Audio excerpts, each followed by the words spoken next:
Tervist head Fookuses saate vaatajad, mina olen Markus Järvi ja teisel pool lauda istub Varro Vooglaid. Tere Varro! Tere Markus, tere head vaatajad, kuulajad! Täna räägime natukene Ungari valimistest. Täna hommikul, kui seda saadet salvestame, tulid välja Ungari valimistulemused. 12. aprillil pühapäeval need valimised toimusid ja selle perioodile eelnes siis 16-aastane Fideszi partei võimulolek. Nüüd on Fides valitsusest minema Ungari rahva otsuse toel kihutatud ja võit kuulub Tiisa partei juhile Peeter Magyarile. Ning kui siin veel mainida seda, et kui palju siis saadi, 199 kohta on Ungari parlamendis ja Tiisa partei sai siis 138 kohta, Fides koos oma liitlastega 55 kohta.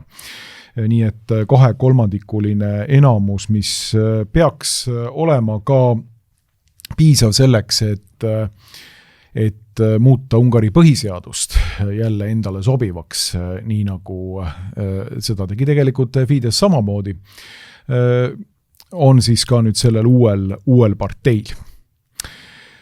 No igal juhul ilmselt saame siin näha midagi, mida me võiksime nimetada täielikuks selliseks Brüsseli diktaadiks, et Ungari on olnud pinnuks silmas Brüsselil ja kogu Euroopa nomenklatuuril ja Peeter Magyar oli see, kes pani ennast tõsi, olles põhimõtteliselt parteiliselt pärit sealt Fidessi ridadest, pani ennast opositsioonipoliitikuks ja selgelt ilmselt hakkab mängima sellist nagu yes-mehe või jah-mehe rolli.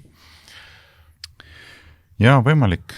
Ega mina ei ole mingisugune Ungari sisepoliitika ekspert. Ma ei ole kunagi olnud väga hästi kursis nende võimu vahekordade ja muude selliste asjadega. Mina olen vaadanud pigem Ungari tegevust välispoliitilises liinis, mis on olnud mulle sümpaatne. Ma ei näe siiamaani mingit põhjust seda kuidagi häbeneda või kuidagi pehmendama hakata, et Ungari valitsuse positsioonid, ütleme Euroopa Liidu suunal, Ukraina suunal, Venemaa suunal on minul olnud arusaadavad ja mõistetavad ja isegi toetusväärsed. Et ma küll ei usu, et kui ma ise oleksin samas positsioonis, et ma kuidagi mingit väga teistsugust poliitikat ajaksin, tehke siit klipp või lõigake välja, palun väga, ma ei häbene absoluutselt. Ja ma ei pea ka vajalikuks hakata alluma sellisele survele.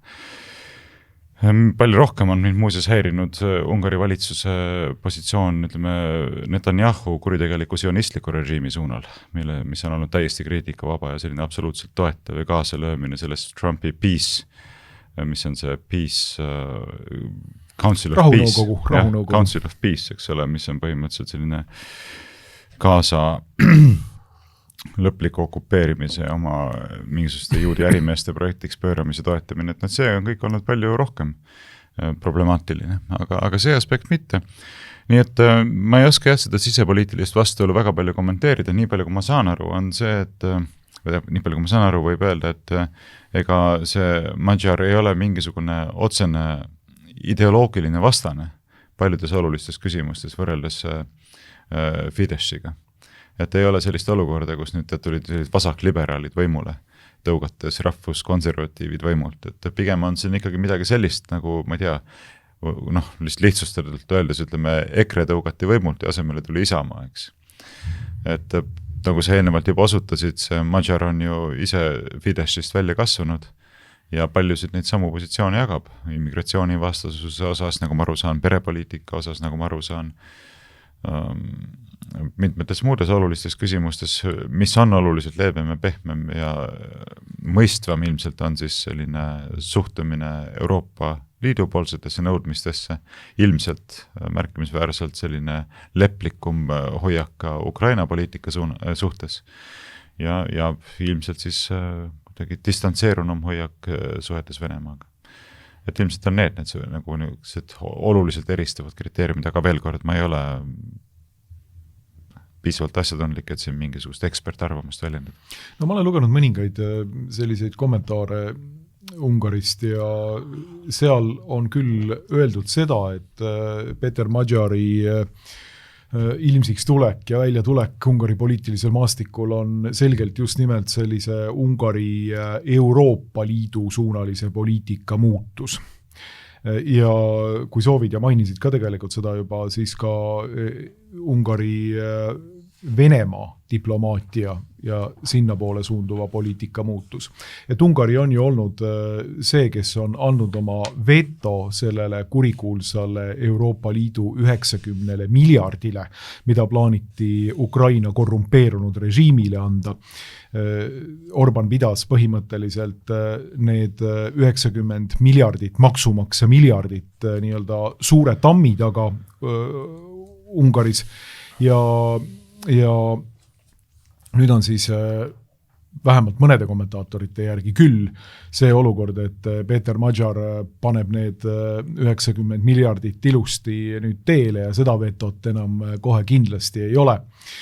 Ja mõned on öelnud ka seda, et kogu see Ungari-Venemaa suunaline poliitika, mille tulemusel tegelikult ju Ukraina keeras kinni oma selle Družba juhtme, tõsi, kus on siis voolab läbi Ukraina-Vene gaas ja siiamaani, millest siis peamiselt Slovakkia ja Ungari said konkreetseid siis vahendeid, et kütta oma kodusid, eks ju. Ja küttetööstust loomulikult. Et see on olnud, et see võib nii-öelda nüüd siis lahti minna ja nii edasi. Aga üldine poliitika Venemaa suunal läheb teistsuguseks ja läheb just nimelt nagu Brüsseli liinile. Et need on olnud vähemalt mõned kommentaatorid, kes on niimoodi läinud. Ja tundub tegelikult seda, et kui nüüd vaadata, et kes nüüd ikkagi nagu Peeter Magyarile aplausi teevad ja kiituslaulu laulavad, no siis esimeste seas on selline isik nagu Ursula von der Leyen, kes räägib, kuidas on Ungaris toimunud suur sündmus ja Euroopa südames Europe heart is beating stronger in Hungary tonight. Euroopa süda tuksub Ungaris palju kõvemini. Nii et need on ikkagi märgid, nii nagu siin üks suurepärane konservatiiv Hollandist, kui ma ei eksi, ütleb, et see on üks selliseid märke, et kui te soovite lugeda midagi Ungari valimiste kohta, siis Ursula von der Leyeni juubil selline, kuidas öelda siis, rõõmustamine, juubeldamine selles küsimuses on nagu piisav märk teile kõikidele, kes te olete vaadanud, mida Ungari teeb ja mida sellest Ungari valimistest arvata. Et tõepoolest, ja kui sa vaatad seda, et kuidas nagu kõige laiemalt nagu Euroopa nomenklatuur on ka sellele reageerinud, no siis ikkagi tundub niimoodi, et justkui oleks Ungaris toimunud mitte mingisugused valimised, või justkui, et vaata, et Ungari on tagasi võidetud ja sellised laused tulevad kogu aeg välja, et Ungaris oleks justkui toimunud riigipööre, rahvas on võimud jälle uuesti enda kätte võidelnud ja võitnud ning Ungari on jälle ungarlaste oma ala, selline retoorika on see, mis sealt välja tuleb. Mitte ei toimunud valimised erinevate poliitiliste parteide vahel, vaid tegu oli mingisuguse nagu maailma vaatelise nihkega Ungaris.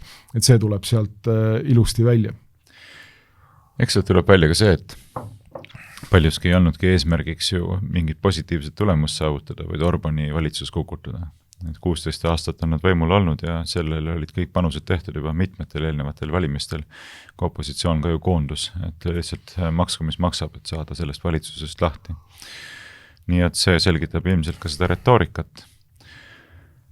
Aga muidugi ei ole väga üllatav, et nii suure ülekaaluga opositsioonil õnnestus võita. Inimesed mõtlevad, et see peegeldab ka võib-olla seda ühiskonna meelsust siis sama reljeefselt, mis ei pruugi sugugi nii olla, et Ungaris on teatavasti selline huvitav valimissüsteem, et inimesed annavad valimistel 2 häält, kui ma õigesti mäletan.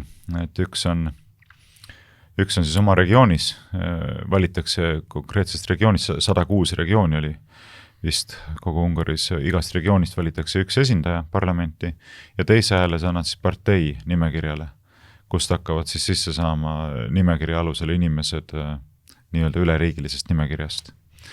Aga neid on vähem kui pooled, et 106 on ringkondadest, ja ülejäänud 199 on siis üleriigilisest. Aga ringkondade puhul ongi selline lugu, et sisse pääseb see kandidaat, kes sai kõige rohkem hääli. Et mingisugust sellist olukorda ei ole nagu meil, et ringkonnas tuleb mõni sots ja mõni reformierakondlane ja üks Eesti 200-lane ja 2 isamaalast ja üks EKRE-lane või midagi sellist ei ole. Et kujutad ette, kui Eesti oleks jagatud 106 ringkonnaks, mingi kohalikud omavalitsused, Kohila vald näiteks on üks, teine on, ma ei tea, mingi Juuru vald või midagi sellist, Rapla vald ja niimoodi järjest läheb ja igalt poolt tulebki üks esindaja. Ja seal võib olla näiteks see valimistulemus selline, et oletame, taandame selle 2 parteile. On ka teisi muidugi, aga lihtsalt argumendi huvides taandame 2 parteile, et üks partei saab 51% häältest, teine saab 49% häältest ja sealt tuleb üks. Selle 51% häältest saanud saadik tuleb parlamenti.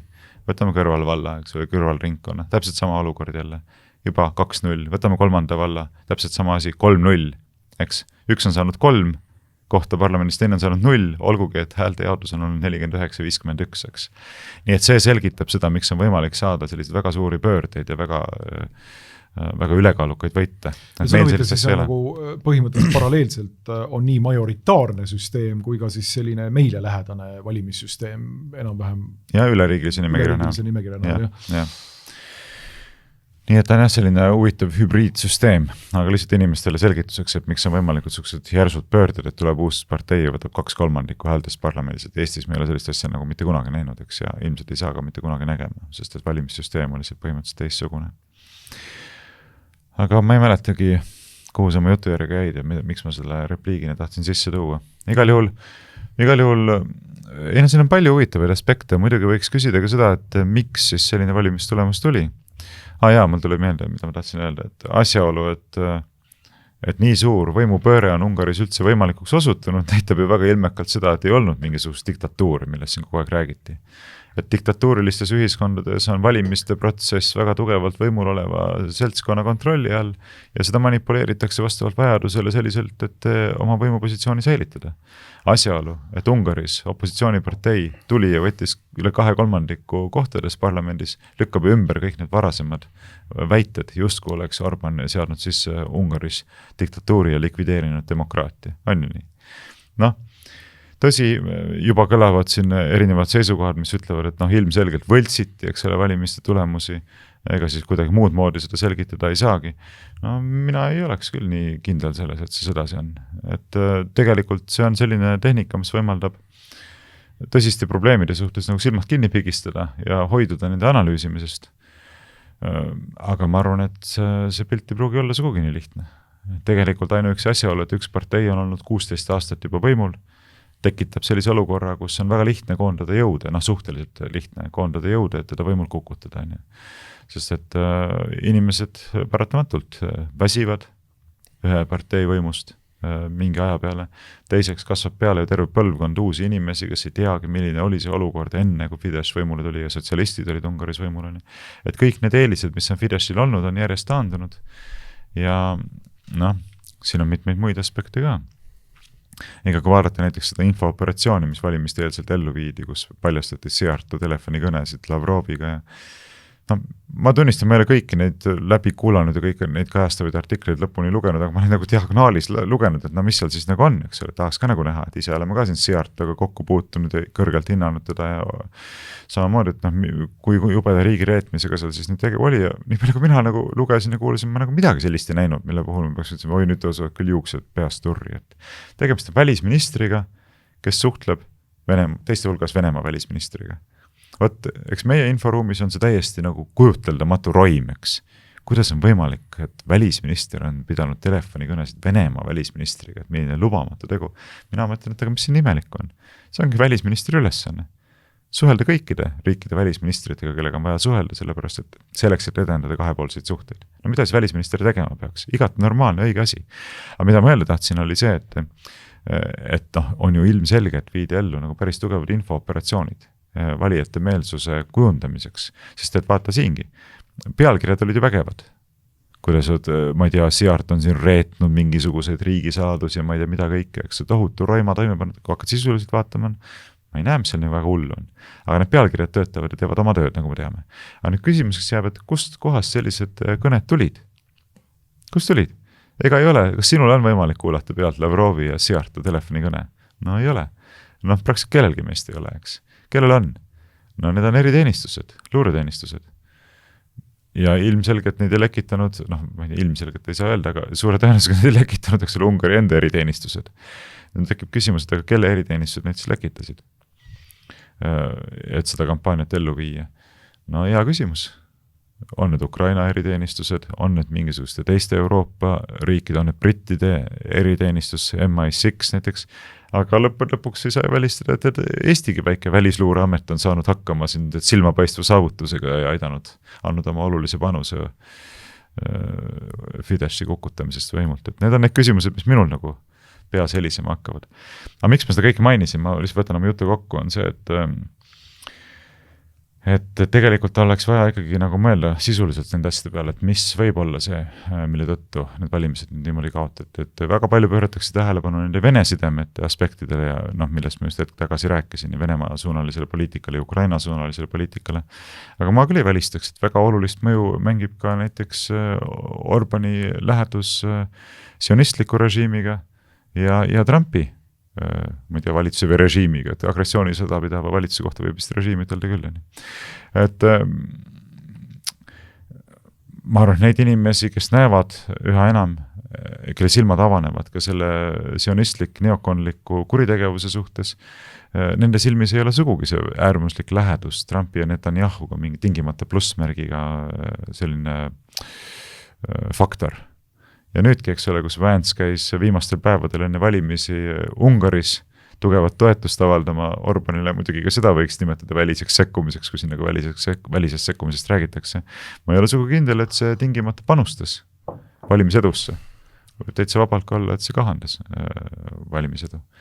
Nii et siin on analüüsimist väärivat materjali nagu päris palju. Ja, see on tõsi muuses, et kui rääkida Orbani suhtest Netanyahu ja tegelikult ka Trumpiga niimoodi, et ta ka peale seda Trumpi kõikide valimislubaduste reetmist algatatud sõda Iraaniga ei olnud üleüldse vähimalgi määral nagu ei kriitiline selles suhtes ega teinud midagigi, kuigi Ungari ka loomulikult ei tulnud kaasa nende üleskutsetega, mis puudutasid Hormuzi väina avamist, eks ju, et Ungari oli üks nende seast, kes põhimõtteliselt kehitas õlgu peale seda, kui Hormuzi väina hakati avama, kui Iraan selle kinni pani, olles Hormuzi väin enne sõda avatud, eks ju, nagu see kuulus selline kalambuur on.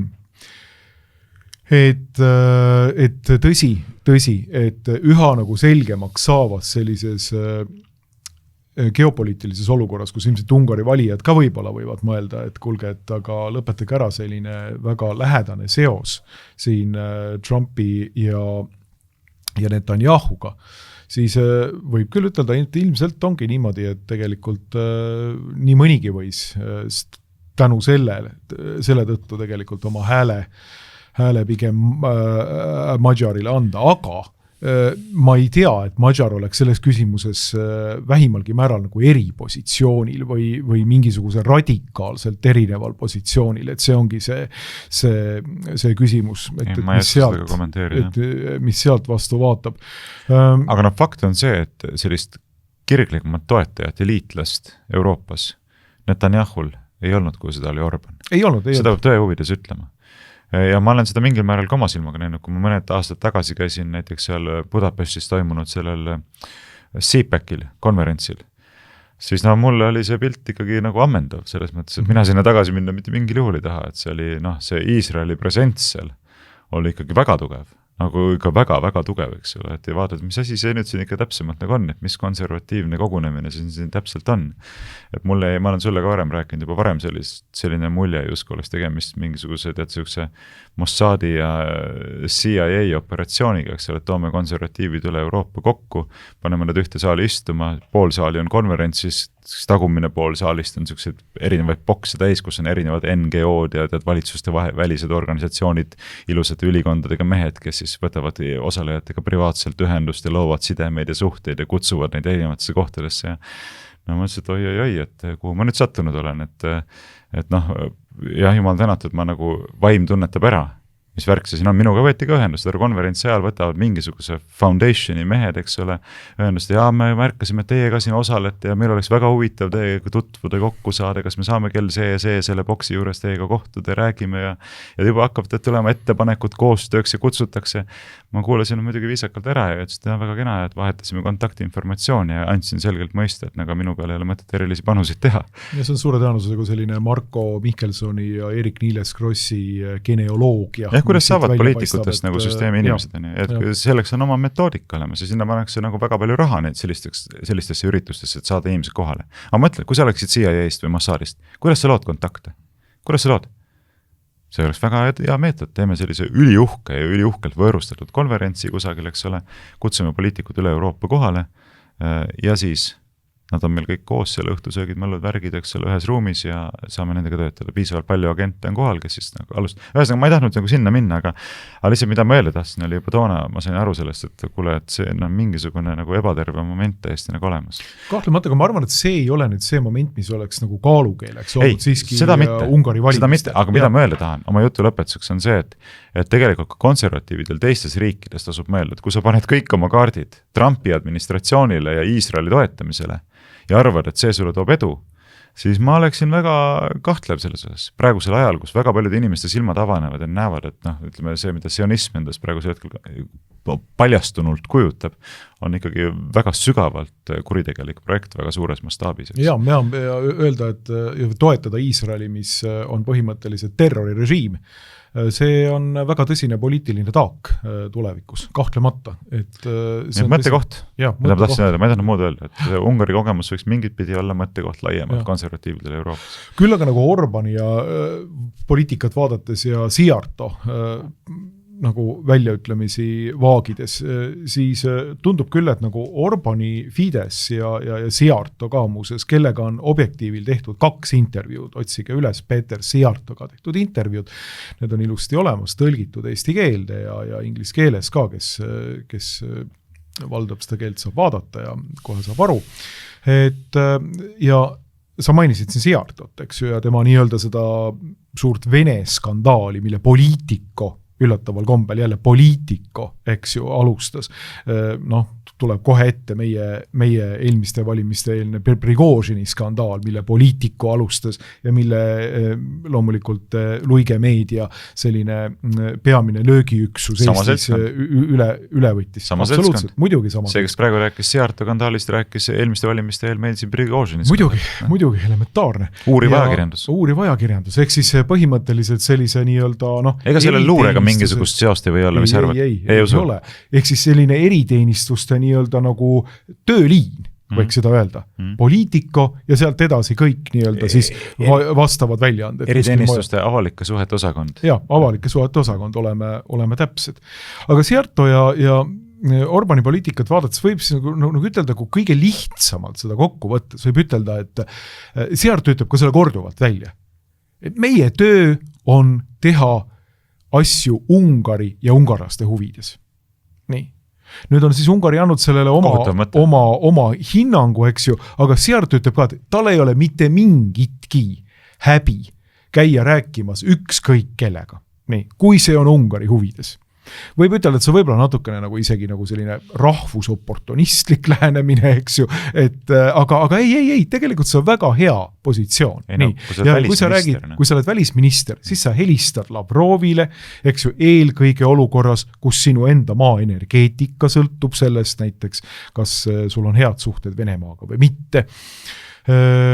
Sõltub sellest see, kas hakkavad suhted minema halvaks näiteks, ma ei tea, Ukraina otseste provokatsioonide kaudu, eks ju.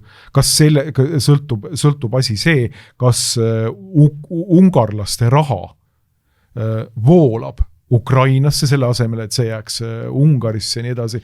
Et ei, võtad selge positsiooni, räägid läbi need asjad ja see ongi huvitav, et meil on see anateema. Meil on see anateema, keegi tuleb ja räägib Lavroviga juttu. Meil on isegi see anateema, et president Alar Karis tuleb ja ütleb, et Euroopa Liidul võiks olla mingisugune eriesindaja Venemaaga suhtlemiseks. Et see on selline asi, mida Vilja Kiisler ütleb, et see paneb suisa tema aju valutama.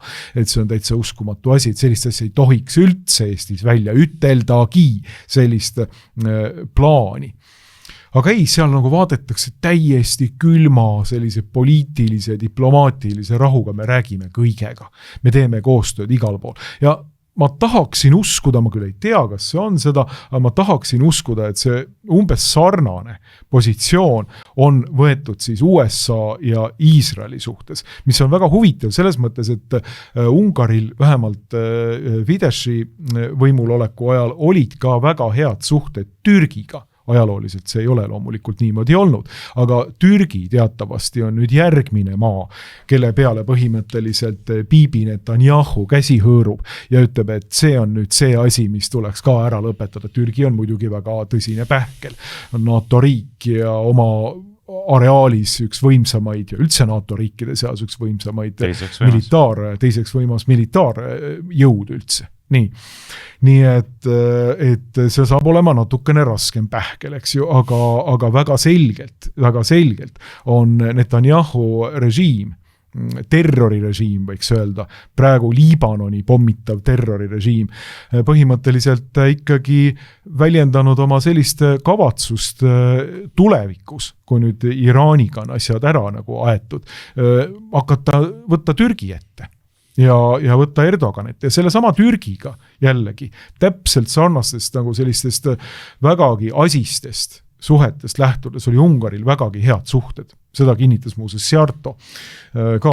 Kellega tal ei olnud head suhted välja arvatud Euroopa Liit? Brüsseliga. Ma mõtlengi, et Euroopa Liit välja arvata. Euroopa Liidu nagu vasallid, eks, kuulekad riigid. Et kui see välja arvata, et see oli nagu igal pool mujal olidki head suhted. Kusjuures väga huvitav, eks ole, head suhted nii ameeriklastega kui ka venelastega samaaegselt. Et see näitab tegelikult diplomaatia toimimist, et see on võimalik, olla heades suhetes üheaegselt nii ameeriklastega kui ka venelastega. Saab, kui tahtmist on.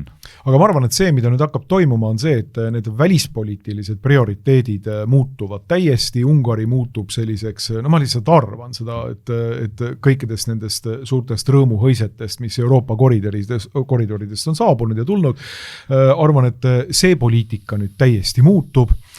Ungari esiteks väga huvitav on nüüd seesama Magyar, kes on olnud väga kriitiline ka loomulikult sisserändude suhtes ja immigratsiooni suhtes. Kas ta nüüd Brüsseli diktaadile alludes avab Ungari piirid või mitte. Et see on ju kuulus see olukord, eks ju, et Ungari on öelnud välja jällegi sellise asja, mida nagu Brüssel peab justkui mingisuguseks, ma ei tea, anateemaks mingisuguseks asjaks, mida ei tohi välja ütelda. Et vaata, siin on meie piirid, meie laseme siia sisse, keda me tahame. Illegaale ei lase, inimene tuleb passiga, saab siia mingisuguse templi ja saab 2 nädalat siin Ungaris olla näiteks, kui ta ei ole Euroopa Liidu kodanik ja siis ta suunatakse tagasi üle piiri, et läheb tagasi ilusti. Nii nagu ikka iseseisev riik. Aga, ja seda on nagu Ungari hoidnud, 16 aastat nagu raudpolt seda Ungari piiri. Ja mis nüüd saab seal? Ja kas tõepoolest Ungari piirid avatakse? See oleks nüüd küll muidugi selle vastvalitud Magyari suitsiid Ungari rahva ees põhimõtteliselt ja Ungari enda suitsiid. Et igal pool sotsiaalmeedias on ka need videod ilusti olemas, et samal ajal kui Berliinis, ma ei tea, autod sõidavad jõuluturule, siis Ungari jõuluturul kuskil saavad inimesed rahulikult käia ja ühtegi Allahi ei akbaaritata vähimalgi määral. Kõik on täiesti rahulik. Et see saab olema üks küsimus. Ja muidugi tegelikult ka sisepoliitilised, sellepärast, et Orbani parteil olid väga head perepoliitika positsioonid, eks ju. Inimesed peale kolmandat last täiesti maksuvabastus emale. Vähemalt. Nüüd juba pärast teist. Nüüd just pärast teist siis juba, et üha paremaks läks ja seal rääkimata siin, ma ei tea, LGBT ideoloogia, sooideoloogia keelamisest, mida meie haridusminister üritab siin koorides peale suruda. Et kas nüüd antakse kõiges selles Brüsselile järele või? Saab näha. Ei usu hästi, aga eks saab mina arvan, et antakse väga suures osas. See sõltub sellest, et kui pikka projekti nad planeerivad, et kui nad on valmis lihtsalt ennast kohe põhja laskma, peaasi, et Orban sai kukutatud, siis küll, kui see on nende roll. Aga kui neil on natuke pikem plaan, siis nad ikkagi peavad arvestama kui Ungari ühiskonnas valitsevate meeleoludega. Selles mõttes ma arvan, et see oli üsna geniaalselt välja mõeldud plaan Orbani kukutamiseks, et tuua konkurendiks kedagi päris lähedast. Eks et küsimus ei olegi selle, et sa pakud mingisugust väga erinevat maailmavaatelist programmi. Ei ole mingi sotsialist või mingisugune kommunist seal. Vaid pakud sellist nooremat, atraktiivsemat, värskemat meest lihtsalt, eks ole, peaministriks. Ja natuke pehmemat siit-sealt, eks ole. Et kui nad oleksid toonud vastuseks sotsialistid, paadunud liberaalidest eurosotsialistid, nad siis oleks kindlustatud lihtsalt Orbani võimul püsimist. Sest Ungari ühiskonnas pole toetus sellisele poliitilisele programmile, sellist immigratsioonisõbralikku ja homosõbralikku sellist asja. See ongi väga huvitav tegelikult, et siin võibki küsida, et kas tegu on põhimõtteliselt lihtsalt geopoliitilise kandidaadiga ja Brüsseli poolt kahtlemata tehti Ungari valimiste mõjutamiseks tööd ja seda tegi Soros ja seda tegi Brüssel ja seda tehti. Nii, aga kas tegu on põhimõtteliselt ainult sellise peaaegu geopoliitilise valikuga, eks ju, mis üritab säilitada sellise status quo Ungari sisepoliitikas, eks ju, aga muuta need peamised geopoliitilised jõujooned, katkestada suhted Venemaaga, avada uksed täiesti Ukrainale ja ma ei tea seal siis USA poliitika, ma ei oska öelda, et mida sellega siis ette võetakse, aga peamine on Venemaa ja Ukraina niimoodi ja eelkõige 90 miljardit võtta see vetokäsi sealt eest ära, et teised nii-öelda Zelenski ja kes need olid need Mindich, Zuckerstein ja Mindich, Zuckerman ja Mindich saaksid omale kullast potte Iisraelis jälle istumise alla osta. Jah, ja seda ma ei oska öelda, saab näha, aega annab arutust. Jah, tõepoolest. Kuule, aga ütle mulle seda, et mis selle Trumpiga toimub? Tema tänase postitusi oled näinud? Olen näinud ja kommenteerinud ka juba. Et sina meil oled tuntud Trumpi lausuja, et äkki saad siis Eesti rahvale nüüd nagu valgustada natuke, et mis siin nagu toimub? Tuntud Trumpi lausuja või? Vaat sellist tiitlit mulle vist ei olegi kunagi omistatud minu tagasihoidliku isiku personaalajaloos, aga ma siis teen otsa lahti, paneme siia ilusti selle asja sisse ja vaatame, mida see Trump siis ka postitanud on. Tegu on nagu päris... Viimasel ajal ma ütlen, et oleks nagu põhjus natuke murelikuks muutuda. Jah, et vanaisa nagu... Andunud toetajatele, et... Vanaisa nagu keerab ära natukene ja eriti andunud toetajatele võiks olla põhjus nagu murelikuks muutuda. Siin on see pilt, eks ju, ma ise kommenteerin ka seda. Tervikuna lahti, et oleks näha, et see on tema postitus. Nii, siin on see pilt, paneme siia nüüd siis. Trump, nii, on siin ja...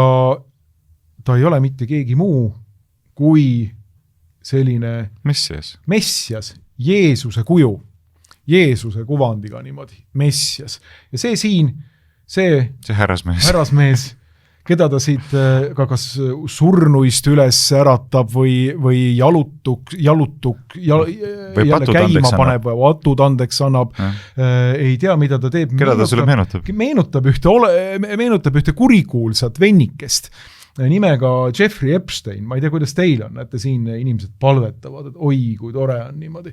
Ja siin mina panin küll tähele sellist ikon, nagu sellist pilti pilti, millel on küll kahtlemata selline tunne, et tegu oleks nagu Lutsiferiga siin taga, taevast tuleva Lutsiferi kujuga. Et 3 sellist säravat valgusvihku peast ja need siis on need, ehk siis Trump on põhimõtteliselt kusjuures ma rõhutan, ta ise on postitanud selle. Või on vähemalt tema kontole. Enda kontol Truth Socialis postitatud pilt. Me teeme seda esmaspäeval, sellist vastu ma ei tea, pühapäeva öösel, ta vist pühapäeval postitab neid pilte ja kommentaare.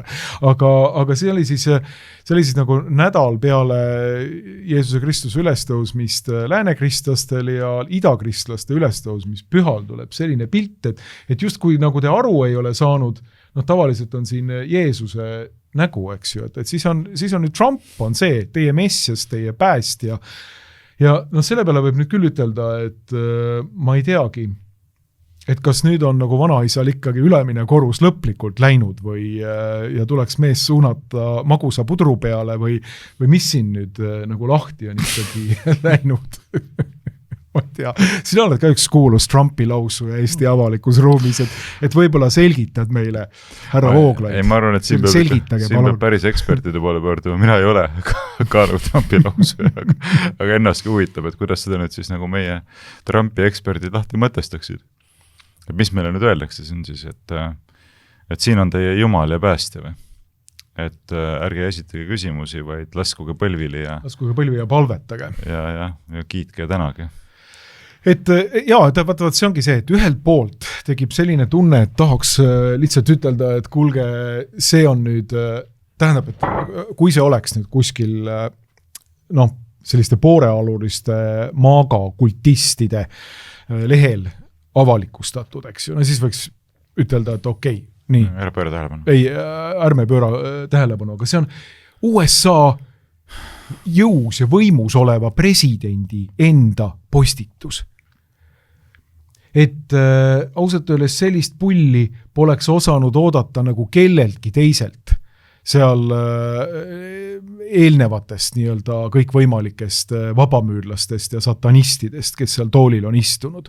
Et sa tuled ja teed seda põhimõtteliselt, millal peale seda, see kontekst on ka väga huvitav, sest mõni päev tagasi kutsuti paavsti saadik USA-s, mida enne seda positsiooni hoidis peapiiskop Vigano. Paavsti saadik kutsuti Pentagoni ja põhimõtteliselt sõimati läbi ja meenutati paavsti saadikule Avignoni vangipõlve. Nagu me ajaloost teame, on Avignoni vangipõlv 14. sajandi alguse selline kirikulooline vahejuhtum, mis juhatab sisse peaaegu 150-aastase lääne kiriku lõhe. Ehk siis paavst viiakse tollase võimukeskuse juurde Prantsusmaale, Avignoni, ta ise läheb sinna, valitakse Prantsuse kardinal ja siis on ka veel olemas Rooma paavst, kes jääb Rooma valitud, alternatiivsed kardinalid valivad Rooma paavsti. Ehk siis Pentagon justkui ähvardab vaated peaaegu sellise lääne kirikulõhega katoliku kirikut. Mille pärast? Sellepärast, et üha rohkem on paavst Leo 14. välja ütelnud ja väga julgelt välja ütelnud nimesid nimetamata, riike nimetamata, rünnakuid nimetamata, seda, et kristlaskond ja katoliiklaskond peavad seisma rahu eest. Üldse kõik hea tahtega inimesed. Ja hea tahtega inimesed. Nii. Ja kritiseeris ka siis vahetult tema viimaseid väljaütlemisi Trump ka oma sellises samas Truth meedia kontol, Truth Social meedia kontol ja kritiseeris paavsti seal ja siis nagu täpina i peal tuli nüüd see Trumpi messia pilt. Justkui öeldes, et vaadake, teil võib see paavst seal olla, te võite mingit rahu tahta, aga vaata nagu tõeline messias. Aga sellele eelnes ju veel teine postitus, kus ta otseselt paavsti ründas. Seda ma pidasin silmas isiklikult ja teravalt kritiseeris isiklikult teravalt paavsti. Täpselt. Et ma ei teagi nagu, et ja mina kommenteerisin seda sellisel viisil, et ma tahaksin kogu selle asja nagu jätta sinna paika öelda, et see on lihtsalt hullumaja kraam ja selline klassikaline ideokraatia, mis üha rohkem USA-s võimu võtab, aga tegelikult väljendub siin kõige ehedamalt antikristuse vaim. Antikristus on kes? Antikristus ja Kristuse vastane on see, kes esitleb ennast messiana, esitleb ennast päästjana ja ei anna ruumi sellele, kes on tõeline messias, tõeline päästja, Jeesus Kristus, tõeline inimene, tõeline Jumal. Et selline pilt, ma ei tea isegi, kui see on pulliga tehtud või ma ei tea millega, see solvab tegelikult kristlaste tundeid, katoliiklaste, ortodokside, traditsionaalsete kristlaste tundeid kindlasti, aga see räägib seda, et meil oleks justkui pandud mingisugune uus poliitiline messias siia ette. Ja see on nüüd tegelikult küsimus kõikidele nendele inimestele, kes on teinud Trumpist endale sellise haiglasliku kultuse objekti, et kas te nüüd tõesti, eelkõige ka kristlased, kas te nüüd tõesti vaatate seda pilti ja ütlete, et see on nüüd teie päästja või? Kas te kommenteerite seda, palun? Ja kui te ütlete, et see on teie päästja, siis teis on sama Kristuse vastase vaim, mis Trumpis, ma ei ütle, et Trump on antikristus, ma ei ütle, et see väheneva sellise intellektuaalse võimekusega vanur, vanapapi praegu oleks antikristus, ei ma seda ei ütle. Aga ma ütlen, et temas, nagu ütleb apostel Paulus, on mingisugune antikristlik ja antikristuse vaim väljendub selles, mida ta vähemalt siin on postitanud. Nojah, kõige puhtamal kujul tegelikult antikristuse vaim väljendub ja püüdluses olla ise Kristus. Ja see postitus nagu võtab selle väga selgelt kokku ja vaieldamatult ja reljeefselt toob esile sellise jumala kompleksi.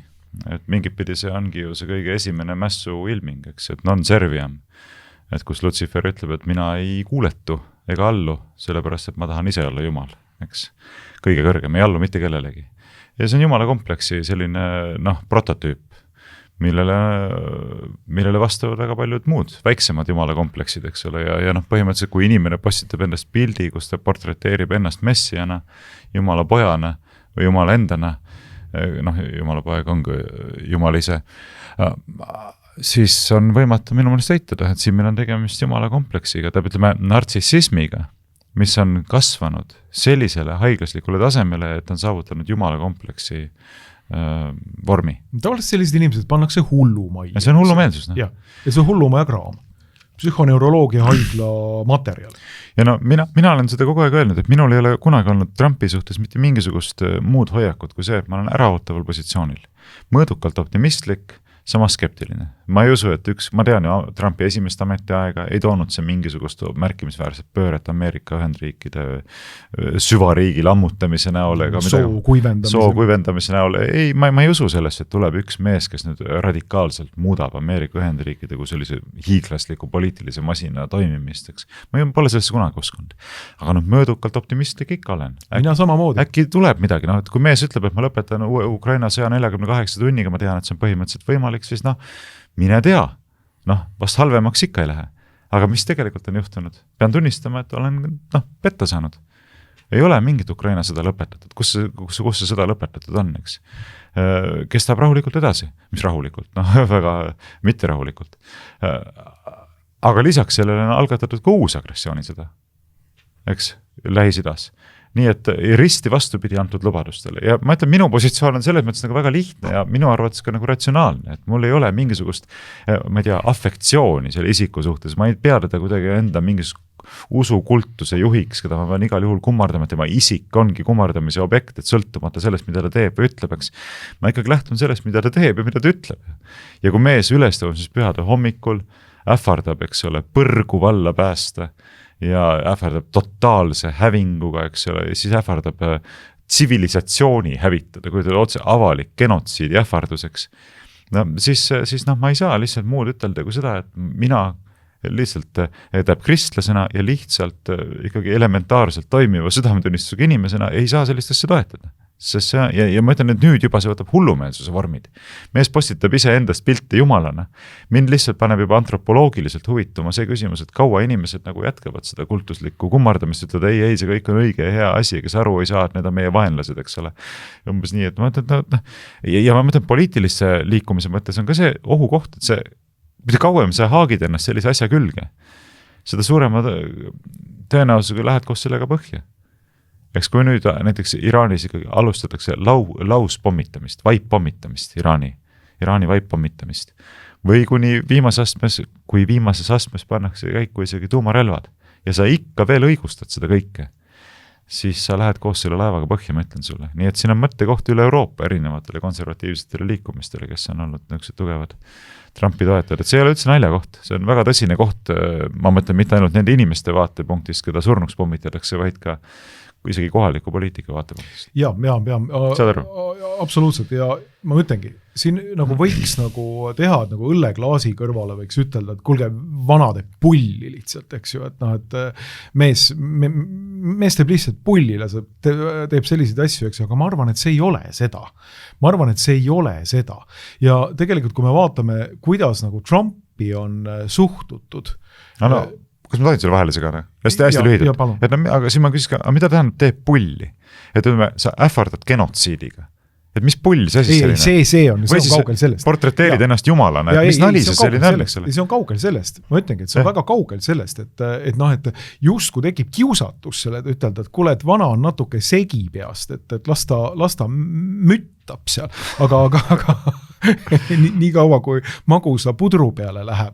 Et aga siis sa mõtled, et kuule, et ega tegu on ikkagi nagu USA presidendiga, kellel on just nimelt, me võiksime tegelikult ütelda, see on omaette fenomen ja seda peaks analüüsima, kellel on selline kultusfiguuri järglaskond. See on täiesti haiglane fenomen, mis on nende aastate jooksul üles ehitatud. Trump kui kultusfiguur, see, kes tuleb ja vabastab maailma süvariigi sooorjusest. See, kes on võib-olla siin ka juba Q nime all, sellise müütilise Q nime all kuskil interneti avarustes öelnud mingisuguseid vihjeid, mida ta tegema hakkab. See on äärmiselt nagu hullumeelne kultus. See on tegelikult, kui me vaatame seda, et kuidas poliitika taevas on olnud, et siis võiks ütelda, et sellist nagu kultuslikku järglaskonda. Nüüd ei ole ikkagi eelmistel republikaani ega demokraatide presidentidel ega nende kandidaatidel olnud, eks ju. Aga siin on tegu juba peaaegu religioonimasti kultusfiguuriga.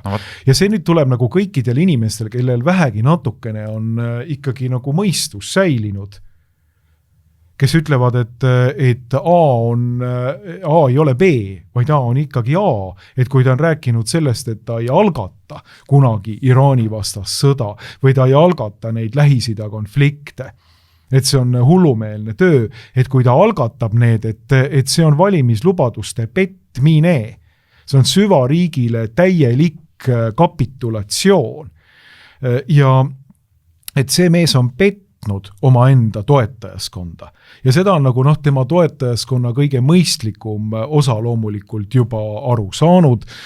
Ta on muuseas rünnanud hiljuti ka kõiki neid peamisi blogijaid ja telepersoone, kes on olnud 10 aastat Trumpi taga. 10 aastat. Tucker Carlson, Alex Jones. Rohkemgi veel. 12-13 aastat. Jaa, vist jaa. Enne esimest valimist juba. Alex Jones, Tucker. 10 aastat. Ja, 10, jah. Kes on öelnud nüüd, et ei, nüüd on see asi läinud, nüüd on mees kapituleerunud põhimõtteliselt Iisraeli lobile täielikult ja müünud maha selle Ameerika esimesena idee ja muutnud selle Iisrael esimeseks idee. Esimesena tuleb Iisraeli huvid ja siis Ameerika Ühendriigi huvid. Pluss muidugi isiklikud ja kildkondlikud ärihuvid seal tuules, eks ole. Nagu ma ei tea, mingi Jared Kushner, eks ju, kes käib mööda maailma ringi administratsiooniga läbi rääkimas. Vabandust, tekib küsimus, et kes sa poiss siin oled üldse?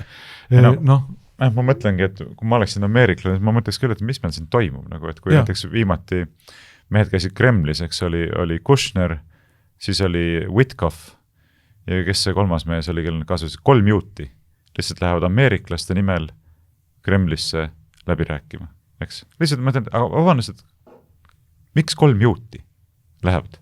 Nii, nüüd jälle, eks ole, Pakistani lähevad ameeriklaste nimel jälle Witkoff, Kushner ja siis oli J.D. Vance, eks ole. Ja ma mõtlen nagu, kas meil nagu peabki niimoodi olema, eks ole, et ka nagu Iisraeli küsimuses lihtsalt saadame läbirääkimisi, mida me juudid või? Ei no, räägimata sellest, et kes on Jared Kushner, milline on tema ametlik positsioon? Pole üldse mingit ametlikku positsiooni, seda peaks tegema Marco Rubio, kes on Ameerika riigisekretär, kes peaks olema selle demokraatia, vabandust, nagu diplomaatia esindusnägu, nii palju kui seda diplomaatiaks võib nimetada, ehk siis jõupositsioonid teiste ähvardamine, aga okei, nimetame seda hellitavalt diplomaatiaks. Tema peaks olema seal läbi rääkima, seal on ametlik positsioon selleks. Võta ükskõik milline teine riik, ma ei tea, Orban saadaks oma tütre mehe, eks? Ma ei tea, Karis saadaks oma tütre mehe Eesti nimel rääkima. ÜRO-sse kuskile või ma ei tea kohta. Et vabandust, kes sina nagu oled? Kes see on? See tekib see küsimus niimoodi. Ja ei, lihtsalt saadetakse ja ameeriklaste kord küsida, mis seal riigis ja mõni ime, et siis inimesed on neid küsimusi esitanud ja ka teravalt kritiseerinud, mis ühendab, eks selle Candice Owensit, Tucker Carlsonit, Majorit Taylor Greeni, Alex Jonesi, keda ta veel siin ründas, Megyn Kellyt, eks. Nad on kritiseerinud Trumpi mille pärast? Sellepärast, et ta on toiminud vastupidiselt kesksetele valimislubadustele. Muuhulgas valimislubadus mitte algatada uusi sõdu. Nii. Ja kuna sa oled kritiseerinud Trumpi selle eest, et ta on toiminud vastupidiselt lubadustele, oled sa saanud Trumpi isiklike ja inetute rünnakute objektiks. Mis näitab nüüd mida? Väga lihtsat asja. Näitabki seda, et kui need inimesed on lähtunud arusaamast, et see maga liikumine tähendab toetust põhimõtetele, mille teenistuses on ka Trump, siis Trump ise käsitleb seda olukorda selliselt, et maga liikumine tähendabki tema isikukultust. Eks? Täiesti sõltumata sellest, mida ma teen või ütlen, teie peate mind toetama, sest et mina olen maga liikumine. Eks ole? Keegi ütles, le maga, c'est moi, eks ole? Et ei olegi tähtis, mida tehakse, sest mina olengi see, keda te peate kummardama, austama ja kiitma ja tänama, eks ole.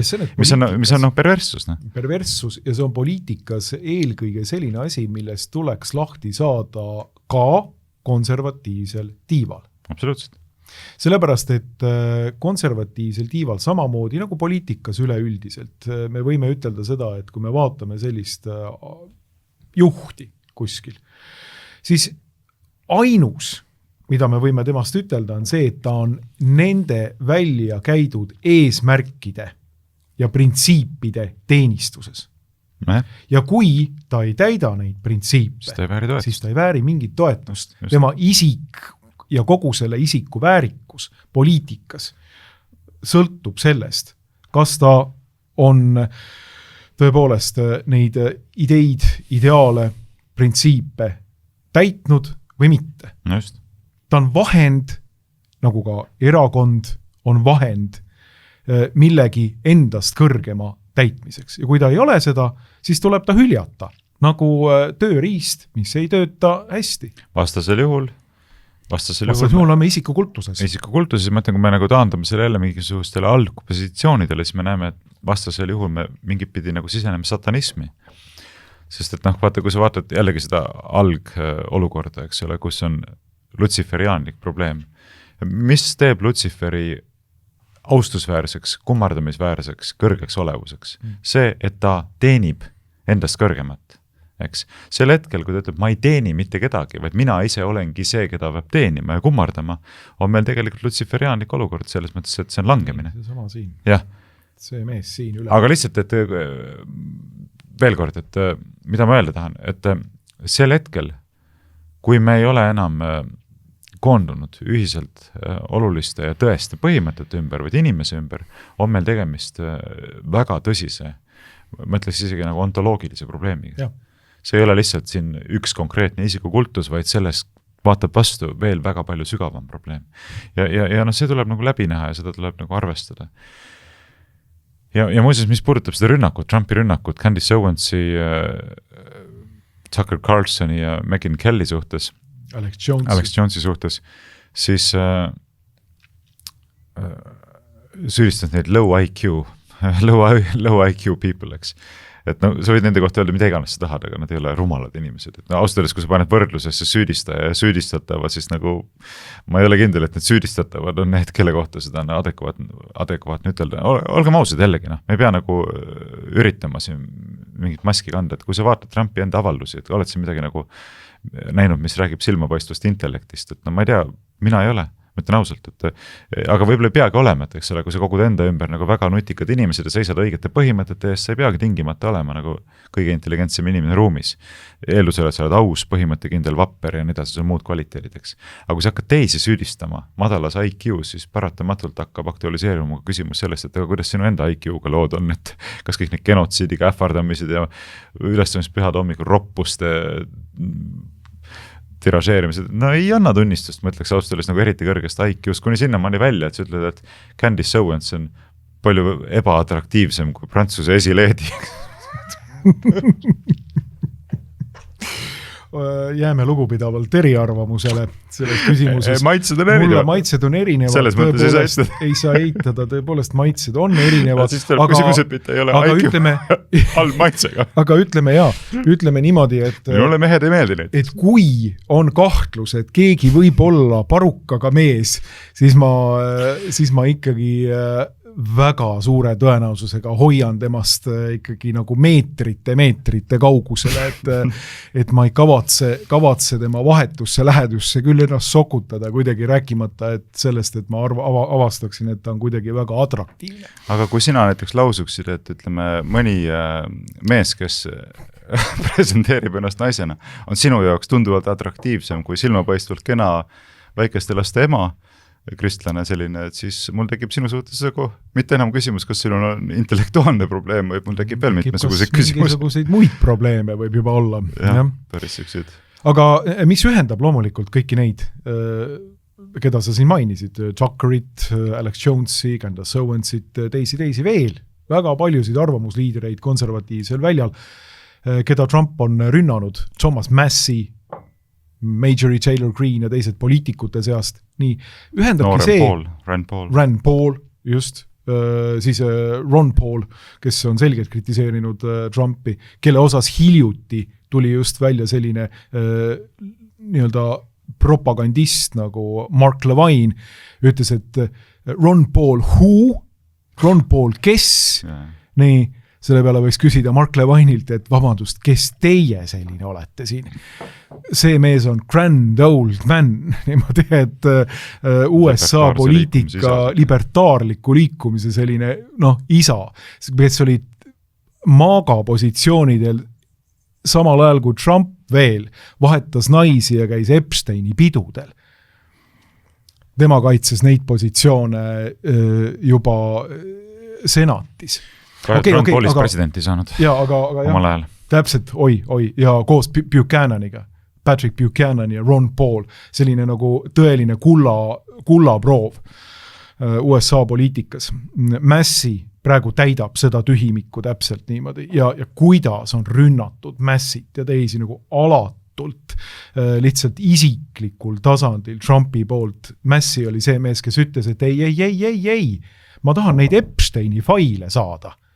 Et nüüd see kõik see kogu muu jutt nii-öelda 5D ja 6D malest, et see lükake nüüd kõrvale, palun. Ma tahan saada Epsteini faile, kuni sinnamaani välja, et mees jõudiski USA esindajate kojas sinna, et võeti vastu see seadus ja Epsteini failid tuli avaldada nii palju, kui need siis nüüd praegu on avaldatud, ilmselt mitte täielikult. Aga okei, ma tulen selle lause või selle tiraadi lõppu, et mis neid inimesi ühendas kõiki? Neid inimesi ühendaski see, et nad keeldusid allumast sellisele isikukultusele. Nad pidasid printsiipe, ideaale tähtsamaks kui ühte vana nartsissisti, kes on koondanud enda ümber kultusliku ebaterve jälgijaskonna. See ongi see probleem. Aga mis sa siis ütled selle kohta, et eks siin ongi see koht, kus tuleb hakata mõtlema, et mis suunas liikuda ja ei maksa üllatuda, kui on jätkuvalt kiita kuninga uusi rõivaid olukorras, kus kuningas, väljenduse pärast paljaste kelladega ringi promeneerib õukonnas ja lunib kõigilt tunnustust oma ilusatele rõivastele. Ühel hetkel sulle hirmsa tagasilöögi annab, kui satub õukonda laps, kes hüüab, et kuule, et aga miks onu palja nokuga ringi käib, eks see on piinlik tegelikult. Aga ei, ma ei oska austades midagi rohkem selle kohta ütelda, et võib silmad sulgeda, võib teha nägu, et seda kõike pole olemas ja tegelikult on asjad hoopis teistmoodi, sest et kõik saavad valesti aru, eks ole, tegelikult on kuningal ikka hiilgav rõivastus ja tõesti fantastiline, eks, et sellist peent moodi pole nagu enne nähtud. Aga ma ei soovita. Ja antropoloogiliselt on ikkagi huvitav jälgida seda, et kui palju on neid inimesi, kes on siis lõpuni valmis seda eksperimenti kaasa tegema. Ja ma arvan, et neid on päris palju olnud. Ja eelkõige sellisel nii-öelda konservatiivsel väljal. Trump ei ole konservatiiv kunagi olnud ja ta ei ole tegelikult mingisuguste reaalselt konservatiivsete väärtuste eest seisnud. Just. Aga sellisel konservatiivsel väljal, kus inimesi on niivõrd palju petetud, nii erinevate presidentide ja poliitikute poolt, eks ju, ja kui nad nüüd on võtnud endale sellise kultusliku figuuri, kes justku peaks viima nad välja siit kõrbest ja lubatud maale,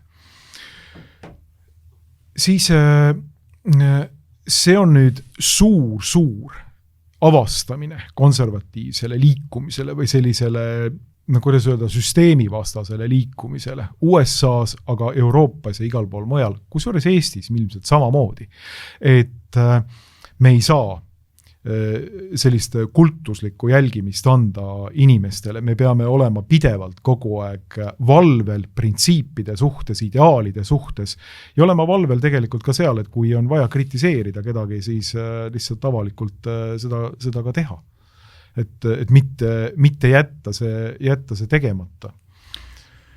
Eks lõpuks on ju küsimus väga lihtne, et mis sinu orientiiriks on, kas mingisugused poliitilised huvid või on sinu ultimatiivseks orientiiriks siiski tõde.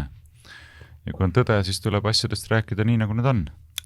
Mitte nii, nagu neid on kasulik näidata kellelegi sinu enda perspektiivist lähtudes, sinu enda mingisugustest ambitsioonidest lähtuvalt ja need on need kõige fundamentaalsemad valikud, mis inimestel tuleb teha, muuhulgas poliitikutel. Absoluutselt. Ja kindlasti ei tasu teha seda, et teiste kultuse osapooltega või kultuse nii-öelda alamatega siis lihtsurelikega kaasa kaagutada. Mitte uskudes seda võib-olla isegi, aga justkui sellisel viisil, et see võib meie eestikesele natukene kasu tuua või enda poliitilise karjäärile kasu tuua. Ma arvan, et see ei ole õige viis, kuidas seda asja siin Eestis ka teha, sest kui tuleb tõeline kokkuvarisemine, nii nagu tegelikult on juba toimunud, siis see võib kaasa tuua ka mingite konservatiivsete poliitikute ja erakondade varisemist siin Eestis. Ja rohkemgi veel, seda ka kindlasti. Aga vaata kui apraks on näiteks osutunud NATO. Trump on praegu väga selgelt ähvardanud, eks ole, USA NATOst välja viia. See võib täitsa juhtuda. See on presidendi õigus, nii palju kui mina aru saan. NATO-ga liitumine nõuab kongressi nõusolekut, NATOst välja astumine minu teada ei nõua.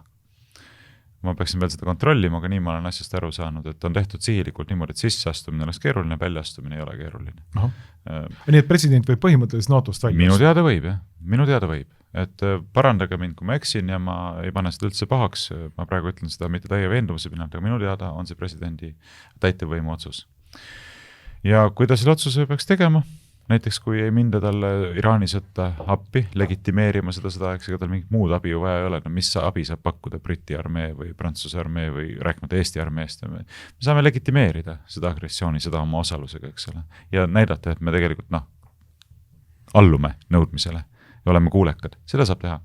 Aga kui seda ei tehta, kui Gröönimaad ka ei loovutata, ikka ollakse jäärapäine, siis väga selgelt, siis astume välja ja edendame edaspidi kahepoolseid suhteid nende riikidega, kes tahavad meile kuulekad olla.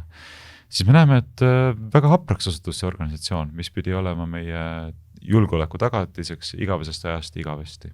Nüüd, kui kaua näiteks mina ja sina oleme rääkinud sellest, et tegelikult see ei paku meile mitte mingisugust kindlat kaitset NATO liikmelisus. Kogu objektiivi perioodil ammu enne juba. Ja rääkimata sellest, et NATO lepingu artikkel 5 ka liikmena olles ei kohusta riike tegelikult sõjaliselt sekkuma mitte ühegi teise riigi kaitseks. Ei kohusta. Ma kommentaaris mainisin see väikse huvitava detaili, see ei ole muidugi mingisugune, kuidas öelda, Eesti poliitika, ladvikut nii-öelda kaasav detail, aga selline propagandist nagu Vilja Kiisler küsis president Toomas Hendrik Ilveselt sellise küsimuse, et aga me ju teame, et NATO 5. artikli avanemine ja täitmine ei ole ju automaatne. Huvitav küll, et praegu on hakatud seda mainima, eks ju, aga ma mäletan küll väga hästi veel kuskil 5-6 aastat tagasi, et kui meie rääkisime sellest, et selle kohaldamine ei ole automaatne, siis oli niimoodi, et etskae putinisti, kes tuli sellist juttu rääkima, et kuidas ei ole automaatne. Kohe tulevad sõbrad kohale niimoodi, 5 mindiga on kohal siin. Kõik, kogu seltskond, valmis oma poegi ja tütreid veristama Eesti iseseisvuse nimel. Aga mida ma lihtsalt öelda tahtsin, on see, et ega väga palju sellisest avalikust diskussioonist ja narratiividest, millest see avalik diskussioon koosneb, moodustubki ja sellistest suurtest üldaktsepteeritud valedest. Ja miks ma selle sisse tõin, on see, et küsimus ei ole siin ühe või teise poliitiku isikus, vaid küsimus on põhimõttelises ellu suhtumises, et kas me valetamegi kollektiivselt kooris niimoodi, et olla kõik õiged ja näidata ennast õigetena. Me räägime asjadest nii, nagu nad lihtsalt on. Ilma mingisuguse valehäbita ja isegi ilma mingi stressita. Nii on lihtsalt, et ei ole see mitte mingisugune kindel julgeoleku tagatis meile. Ja kui nüüd lõpuks NATO kokku kukub, siis võiks küsida, et kas see poliitika, mida meil siin on aetud Venemaa suunal, on olnud üks hea ja Eesti huve teeniv poliitika, mina väidan, et ei ole. Ma väidan, et niikuinii ei ole. Ma arvan, et ühel hetkel paratamatult Eestis tehakse neutraalne riik, aga küsimus on selles, et kas Eestis tehakse neutraalne riik või Eestil on endal hoidu saada neutraalseks riigiks. Need tagajärjed saavad olema radikaalselt erinevad. Ja ma ei ole sugugi üllatunud, kui me siin, ma ei tea, mitme aasta lõikes, võib-olla 2 aasta lõikes, võib-olla 5, võib-olla 10 aasta lõikes näeme, et kogu see julgeolekupoliitika, mida meil on siin edendatud ja mille vastasid on Kremli-meelseteks tembeldatud ja hurjutatud ja mõnitatud või isegi represseeritud, osutub tegelikult selliseks, mis paneb meid väga-väga halba olukorda. Sest et kõik need, kes pidid justkui pakkuma meile kaljukindlat ja igikestvat julgeoleku tagatist, on lihtsalt selle tagant ära kadunud. Või siis me ei tasunud paljaks röövima selleks, et meil säiliks veel see lootus, et nad meie selja taga seisavadeks. Näiteks, ma ei tea, meie maavarasid siit minema vedades või muud moodi toimetades. See oleks veel hea variant, et Eestiga saab või siis nii nagu sa kultuurselt väljendasid, tehakse neutraalne riik. See oleks hea variant veel. See oleks hea variant, sellepärast, et teine variant on see, et meist saab põhimõtteliselt rööbastega kaetud pommiauk. See on ka veel üks variant, see on 3. variant. Rööbastega kaetud suletud kaevandus. Jah, suletud kaevandus, kus järgi jäänud tudisevad mingisugused 50-100 000 inimest, teenindab siinset kaevandusmeeskonda, küpsetab neile pannkooke ja suppi. Et siit saaks viimased muldmetallid ja fosforiidi välja vedada. Et see on veel palju, see on kõvasti palju halvem variant. Kõvasti palju halvem. Aga jah, selline saade siis seekord selliste mõtetega, aitäh sulle, Varro, tulemas, sa pead nüüd riiki kiirustama, valitsema jälle. Ega see riik ennast ise ei valitse? No ei valitse, no hea, et on selline riigivalitseja ikka meil olemas. Minul olemas mõtled? Ja ma mõtlen, jah. No seda küll, jah. Ole lahke. Aitäh sulle!